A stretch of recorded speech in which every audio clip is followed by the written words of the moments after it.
Saya mungkin sudah yang ketiga kali nih masuk Iya, luar ke Jomnya biasa. Paul ini. Ya, saya terus terang banyak dapat inspirasi ini dari Jomnya Pak Paul ini. Luar biasa. Termasuk juga kita mulai ada beberapa teman ini muncul roh keberanian Iya. dengan ya di Indonesia ini kita juga membangun komunitas untuk saling menguatkan ya dan mendukung apa yang sudah Bapak lakukan ini.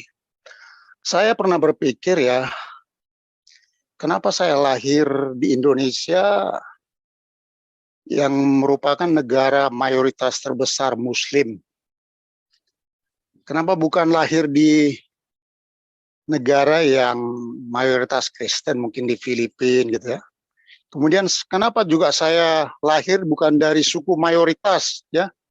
Mungkin bukan dari orang Jawa supaya bisa jadi pejabat lebih mudah ya, atau mungkin kalau pemilu bisa lebih banyak meraup suara. Tapi setelah saya merenungkan ya, saya pikir tidak ada yang kebetulan. Pasti ini ada rancangan Tuhan dalam hidup kita. Sehingga Dan saya tidak umat berpikir terpilih. jadi saya berpikir justru kita yang minoritas ini, anak-anak Tuhan yang ada di Indonesia ini semuanya mendapat kepercayaan dari Tuhan. Tidak kebetulan kita lahir di negara yang mayoritas Muslim ini. Justru ini salah satu kepercayaan Tuhan bagi kita lebih besar dibanding rekan-rekan kita yang Kristen yang ada di Filipina maupun di negara-negara yang mayoritas Kristen. Sehingga inilah yang pernah saya renungkan pada saat saya bertugas di salah satu instansi keamanan untuk bisa menjadi terang dan garam. Meskipun awal-awalnya memang kita merasa malu dan sedikit agak takut dan khawatir menampilkan identitas kita sebagai orang Kristen. Contohnya lah, saya pernah makan dengan beberapa pejabat tinggi. Awalnya saya malu berdoa, lipat tangannya. Tetapi setelah saya pikir kenapa saya takut dengan pejabat ini, meskipun mereka tidak satu agama dengan saya, justru saya harusnya lebih takut dengan Tuhan. Dimulai dari keberanian yang kecil, semakin lama semakin muncul keberanian besar. Ya, dan puncaknya seperti yang Pak Paul sudah share ini kepada kita semua. Kemudian saya lihat ya ada masalah Papua di sini. Saya mungkin sedikit sharing diskusi tentang Papua. Saya pernah bertugas di Papua 1 tahun lebih sebagai kepala biro operasi lah di satu aparat keamanan. Ya tahun 2017 sampai 2019. Saya lihat Papua ini agak sulit untuk bisa aman ataupun bisa mengikuti seperti daerah-daerah lain. Karena saya lihat memang tidak ada seperti yang dikatakan Pak Tobing, itu tidak strategi bagaimana menangani Papua ini secara komprehensif. Bahkan instansi negara, instansi keamanan, TNI dan Pemda itu tidak ada sinergitas. Jadi jalan sendiri-sendiri. Saya pernah membuat suatu identifikasi karakteristik Papua. Saya paparkan di depan Pak Kapolri waktu itu Pak Timur. Pak Tito. Seharusnya karakteristik kerawanan Papua itu antara lain adanya KKB atau separatis, kemudian yang kedua adanya tradisi perang suku, karena perang suku itu merupakan tradisi, mereka menikmati kok perang suku itu. Tidak seperti kita daerah lain, kalau ada tawuran itu merupakan suatu aib. Tapi di sana itu menjadi suatu budaya, jadi perang suku itu mereka nikmati sebagai suatu bagian dari budaya. Itu yang kedua, yang tidak ada di daerah lain. Kemudian yang ketiga, adanya penolakan ataupun konflik dengan penduduk asal lain atau warga pendatang. Ya, contohnya seperti Papua yang menyatakan penduduk asli dengan orang Makassar, Bugis, juga dengan orang Ambon. Itu yang ketiga, karakteristik yang ketiga. Kemudian yang keempat, kebiasaan minum minuman keras. boleh dikatakan sebagian besar kejahatan, gangguan lalu lintas atau kecelakaan itu akibat minuman keras. Jadi kalau kecelakaan di Papua itu dominan karena minuman keras, bukan seperti di kota-kota lain. Kemudian yang kelima, karakteristik Papua itu adalah tingginya angka KDRT.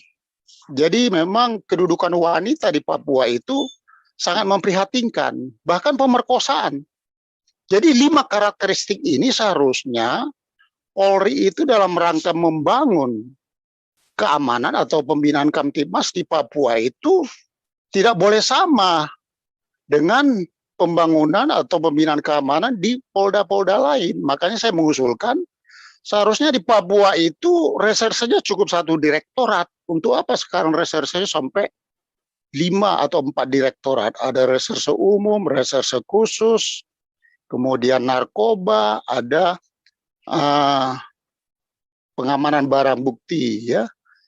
Seharusnya cukup 1 karena permasalahan hukum di Papua itu sangat sederhana, tidak seperti di Jakarta pun kota-kota besar.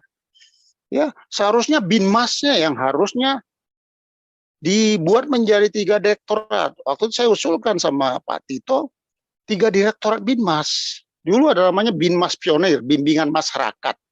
Karena kita sebenarnya ingin memajukan Papua ini bisa setara dengan kabupaten ataupun provinsi lain, karena memang sangat jauh mereka ketinggalan dalam SDM. Kemudian ada juga masalah permasalahan budaya. Jadi permasalahan budaya sana sangat krusial sekali, ya, sehingga banyak kasus-kasus pembunuhan itu tidak bisa diselesaikan secara pidana, ya, diselesaikan secara hukum adat. Jadi biasa di sana kalau perang suku meninggal udah selesai cara adat, sehingga masalah adat ini juga saya lihat menjadi satu cara bagi tokoh masyarakat itu untuk meraup uang pemerintah, sehingga anggaran yang di Papua itu rata-rata ya 1 TK atas semua tuh. Ada anggaran di kabupaten itu, bahkan pernah waktu itu Pak Kapolri menyatakan anggaran di Puncak Jaya itu, Kabupaten Puncak Jaya itu sama dengan anggaran 1 provinsi di Bangka Belitung. Jadi tetapi kami lihat anggaran ini banyak lari kepada penyelesaian masalah perang suku, sehingga perang suku itu juga menjadi satu cara bagi tokoh-tokoh masyarakat di sana, ya, tokoh-tokoh adat itu untuk mendapat uang dari pemerintah atau dari bupati. Sehingga saya pikir ini seharusnya menjadi akar masalah. Makanya kalau saya mau menyarankan waktu itu kepada Pak Tito, seharusnya Binmas inilah yang harusnya diperbesar di Papua. Jadi struktur organisasi Polda Papua itu tidak mesti harus sama dengan Polda Metro, ya, termasuk fungsi-fungsi mana yang dikedepankan. Menurut kami seharusnya fungsi Binmas, bimbingan masyarakat, yang dikedepankan, karena kita ingin merubah mindset dan kultur masyarakat. Dan saya menyarankan seharusnya direktur di Binmas itu kalau bisa diupayakan Kristen. Ya, saya menyampaikan ada waktu itu gubernur juga di situ, Pak Lukas, kemudian ada Pangdam dan segala macam Muspida yang hadir waktu itu. Ya, seharusnya Kristen, tapi Kristen yang bisa memberikan pencerahan Alkitab. Karena orang Papua terus terang mereka tidak takut dengan hukum. Ya, mereka takutnya itu hanya dengan Tuhan. Bahkan Brimob, Kopassus yang ada di sana, mereka tidak pernah takut, itu KKB. Mereka takutnya hanya sama Tuhan. Sehingga waktu saya pernah tugas di Tolikara pada saat Pilkada 2017 atau 2018 itu, ya, antara ada 3 waktu itu paslon pilkadanya, Pak Usman yang sekarang menang, kemudian Pak John Tabu, satu lagi saya lupa, itu terjadi perang suku. Akhirnya ada berapa korban itu, bahkan puluhan kalau tidak salah. Kemudian Hona itu ada ratusan yang dibakar. Ya, luar biasa. Padahal itu perbedaan antara suku satu kecamatan dengan kecamatan lain. Karena di sana kalau tidak salah 50 lebih itu suku-suku di Papua. Sehingga saya lihat kemampuan Polri di sana hanya pendekatan keamanan dengan Brimob dan Sabara. Seharusnya Binmas, ya, tapi binmas yang bisa masuk gereja-gereja. Sehingga waktu itu saya menanggulangi di sana, termasuk Intan Jaya ya. Intan Jaya, saya pernah ke Intan Jaya. Nah, di mana daerah Intan Jaya itu juga tidak ada jalur darat. Di sana mobil itu hanya 2, mobil bupati sama wakil bupati. Pendekatannya bisa berhasil tuh melalui gereja. Jadi saya masuk ke gereja berkhotbah ya. Nah, ini yang mungkin perlu kita orang-orang Kristen ini seharusnya para misionaris yang dulunya orang-orang Kanada, orang Australia itu sekarang kan sudah digantikan beberapa pendeta di Papua. Tapi saya lihat ada masalah. Banyaknya pendeta putra daerah tapi mereka jauh sekali dari hidup saleh, bahkan pendetanya banyak yang mabuk. Jadi seperti Pak siapa dulu yang tampil di sini, Pak Simon ya. Nah, yang seperti itu langka. Ya, itu langka sekali. Ya, langka sekali. Seharusnya kita yang dari Jawa, dari Sumatera ini, cobalah kita datang ke Papua. Karena terus terang saya lihat itu transmigrasi ataupun dari kabupaten lain yang masuk ke sana itu, waduh, itu pernah Pak Lukas waktu itu mengeluh. Banyaknya yang masuk ke sana itu dari Sulawesi tuh, Sulawesi Selatan. Ya, jadi dia ada kekhawatiran lama-lama nanti jumlah penduduk asli Papua itu bisa-bisa nanti berimbang bahkan mungkin kalah dengan yang pendatang. Nah, itu pernah dikhawatirkan. Tapi memang kita salah satu yang kita keluhkan dengan teman-teman Papua yang menjadi elit politik maupun pejabat di sana itu tidak memberikan keteladanan. Bahkan kita yang pendatang ya, justru kita yang pendatang ini sebenarnya lebih care, lebih peduli kepada Papua daripada bupati ya. Bupatinya itu paling 1 tahun itu cuma sebulan 2 bulan di sana. Mereka foya-foya di Jakarta. Jadi memang mungkin pendekatan gereja dan pendekatan pendidikan lah seharusnya ujung tombak di sana. Jadi saya lihat Pak Jokowi membangun jalan dari Jayapura ke Wamena itu memang baik. Tapi saya yakin nanti kalau jalan itu jadi, paling 1 hari 20 mobil aja yang lewat itu. Menurut saya seharusnya pendekatan pembangunan di Papua itulah pertama pembangunan kerohanian. Karena kita ingin merubah mindset orang, itu adalah dengan pendekatan kerohanian dengan pendidikan. Namun memang sistem pendidikan di Papua itu kalau bisa sistem pendidikan yang sifatnya di asrama. Jangan dia kembali ke Honai. Begitu dia kembali ke Honai, dia pasti diajari perang suku, ya, megang panah, megang golok. Tapi mungkin sistem asrama saja, memang biayanya tinggi. Tapi kita ingin merubah ya, artinya dari generasi tua ke generasi muda sekarang kita bentuk. Saya juga pernah menyampaikan bagaimana konsep kita aparat keamanan menghadapi KKB. Kenapa KKB ini tidak habis-habis? Apa sebenarnya konsep terpadunya? Contohnya, kenapa ada regenerasi? Ya seharusnya kalau kita ingin ini ya, kita putus regenerasi sehingga cukuplah KKB yang ada sekarang sampai mereka mungkin meninggal tua. Tapi kenapa ada regenerasi? Di sini saya lihat ada masalah. Ya. Jadi contohnya seperti kami dulu, saya menangani penembakan di Freeport itu. Saya di sana jadi kepala satuan pengamanan di Freeport ada 1 bulan saya waktu 2018. Saya lihat ini pelurunya kok nggak habis-habis. Dari mana datang? Setelah kami selidiki, jadi setelah kami selidiki, rupanya ada salah satu kodenya tuh pinang. Oh ternyata ada. Dari beberapa aparat di situ kami lihat, waduh, pantas pelurunya nggak habis-habis ini. Ini sepertinya dipelihara gitu loh. Ya, masa pusat tidak tahu ini? Mungkin tahu ya, tapi ya ini jadi suatu apa ya? Jadi suatu pemikiran khusus. Nah, bahkan ada regenerasi, ada diturunkan nanti dimunculkan lagi generasi baru. Ya, kadang-kadang rekan-rekan itu kan berhasil menurunkan umpamanya sekian KKB, wah dapat penghargaan tuh, ada naik pangkat gitu. Tapi kok ada regenerasi baru, apa ini ajang untuk mendapatkan pembinaan karir atau pangkat, saya pikir. Jadi saya sangat prihatin lah ya di sana ya.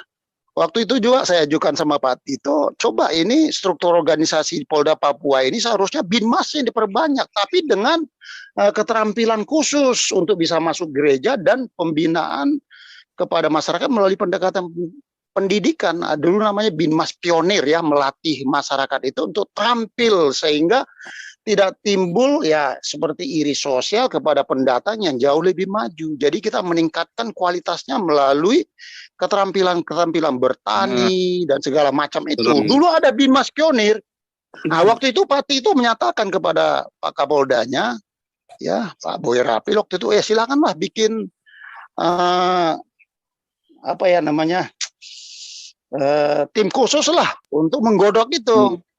Tapi sayangnya Pak Boy Rapli tidak begitu peduli ya kan. Ini gimana, saya pikir dari saya berapi-api menyampaikan itu di depan Pak Kapolri, tapi tidak ada tindak lanjut. Tapi beliau sekarang bintang 3 juga. Ya, ini saya lihat teman saya, kebetulan satu letting saya beliau ya. Jadi saya sayangkan ya, waktu itu Pak Tito menerima baik, coba silakanlah dibuat tim khusus lah untuk menggodok itu. Tapi dia tidak tindak lanjuti, ya, tapi nyatanya dia bintang 3 juga saya lihat. Ya, ini ya, Pak. Itulah beberapa ini kemudian ini informasi ini bagus, ini kan orang lapang namanya, informasi dari ya, lapang ya.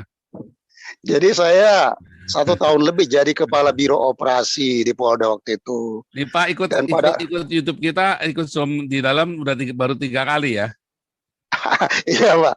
Ya karena teman saya kemarin itu yang ya sedikit dia membuka identitas saya. Sebenarnya saya tadinya mau di belakang layar, tapi saya lihat ini momen yang tepat bagi kita untuk memberikan masukan dan membangun komunitas ya. Untuk bisa menyambut Pak Paul ini. Begitu juga saya pernah juga tes pimpinan KPK 2019. Saya tahu persis lah. Masa saya gugurnya di psikologi, tapi tidak disampaikan.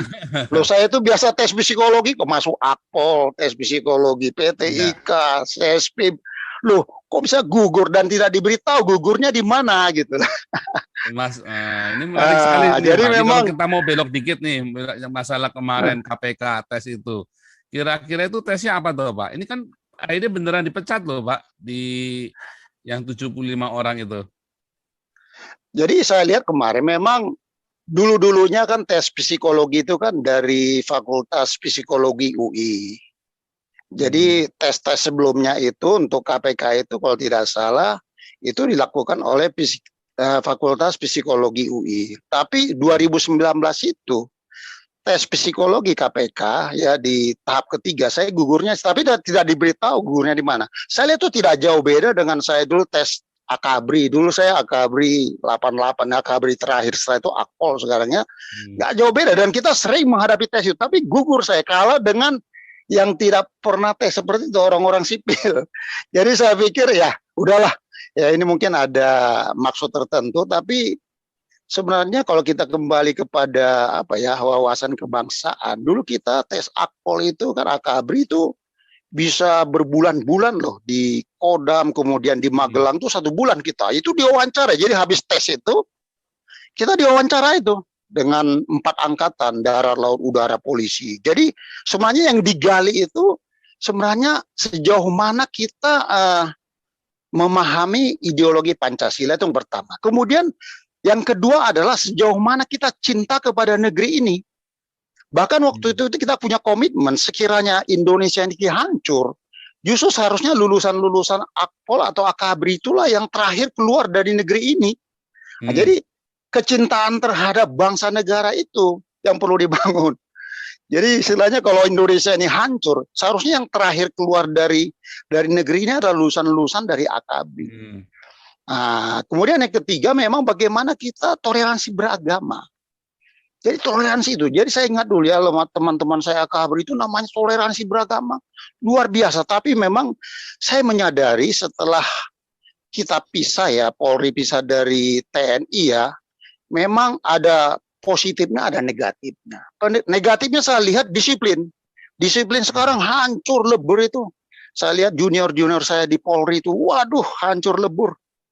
Tapi memang ada positifnya, memang pendekatan kita terhadap penegakan hukum itu tidak lagi pendekatan kekerasan, ya, pendekatan hukum. Jadi lebih humanis. Ya. Ya, humanis. Saya masih ingat dulu zamannya Pak Awaludin Jamin ya, jadi Kapolri, pernah beliau menyatakan anggaran Polri se-Indonesia itu sama dengan anggaran satu Kodam, ya.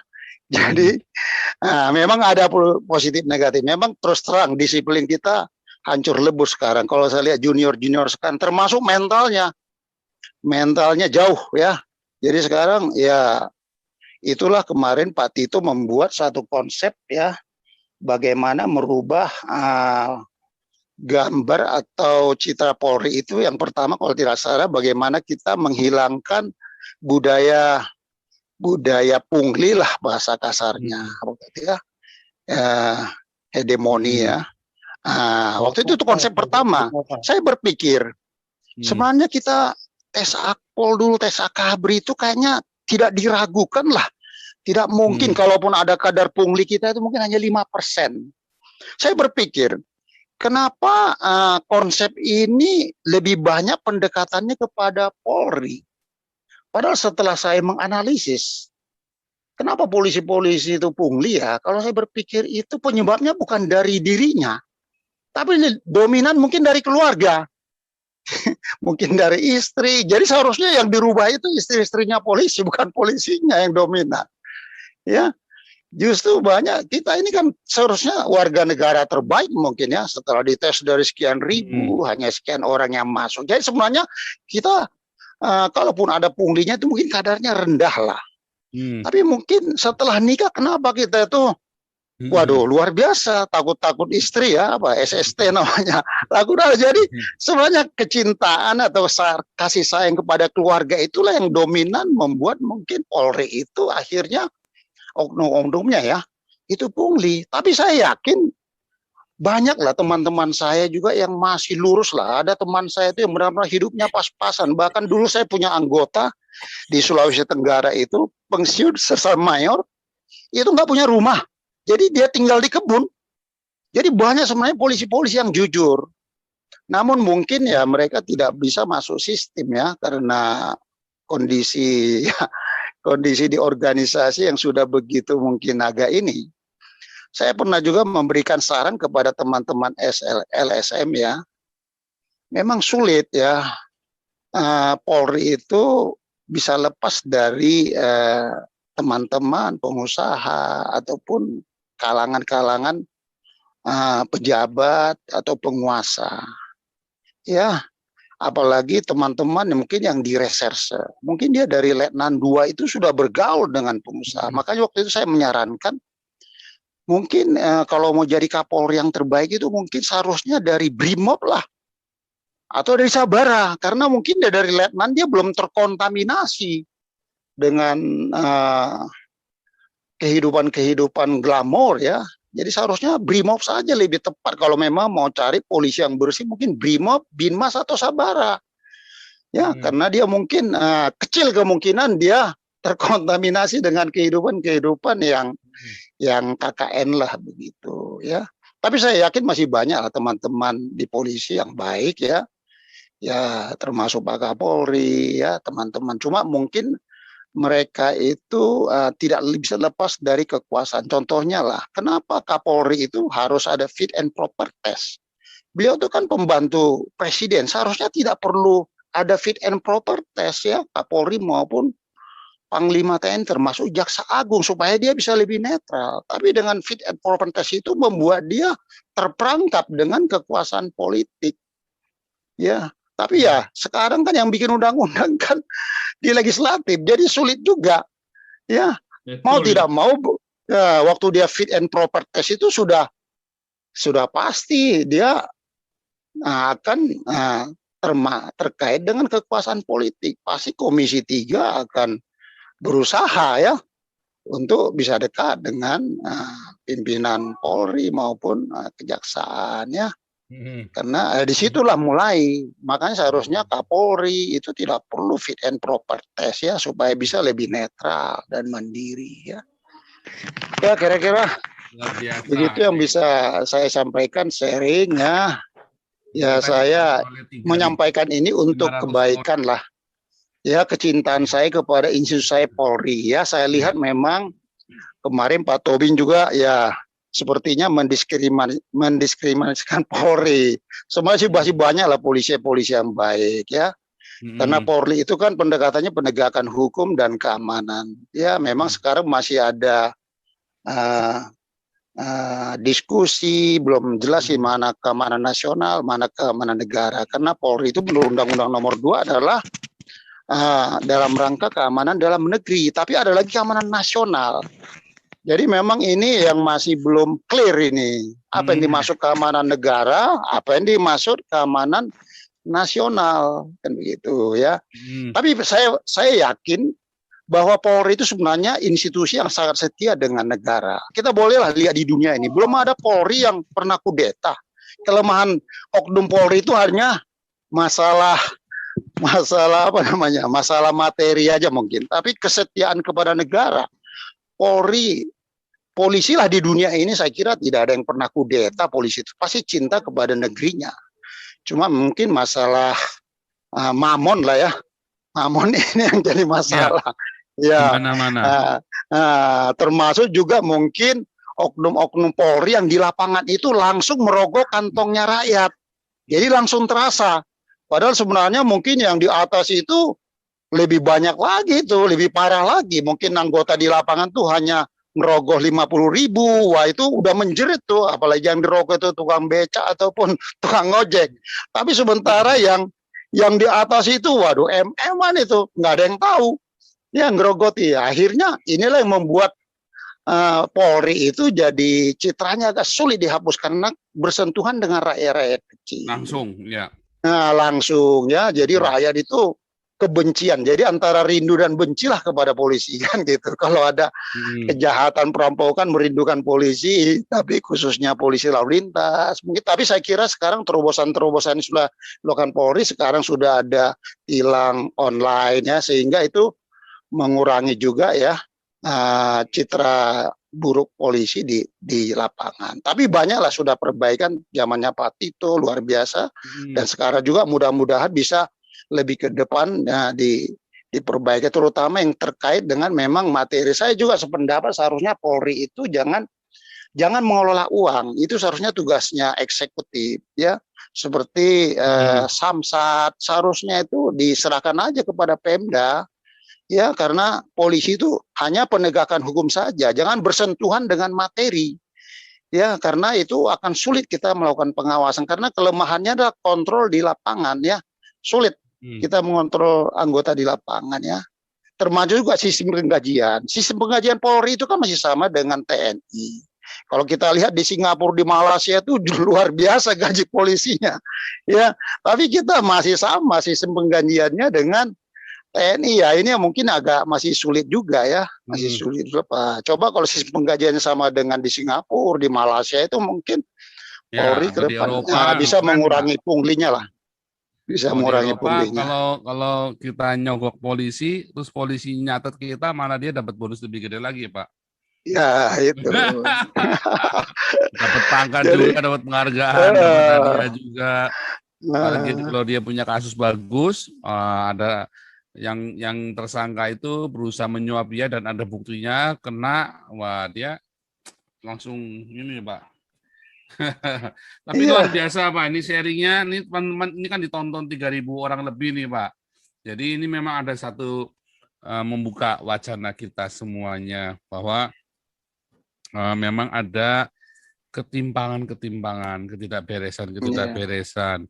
Semuanya memang berasal dari itikat, dari ketidakseriusan kita untuk menjadikan Pancasila sebagai satu-satunya falsafah bangsa Indonesia. Saya kira kalau serius para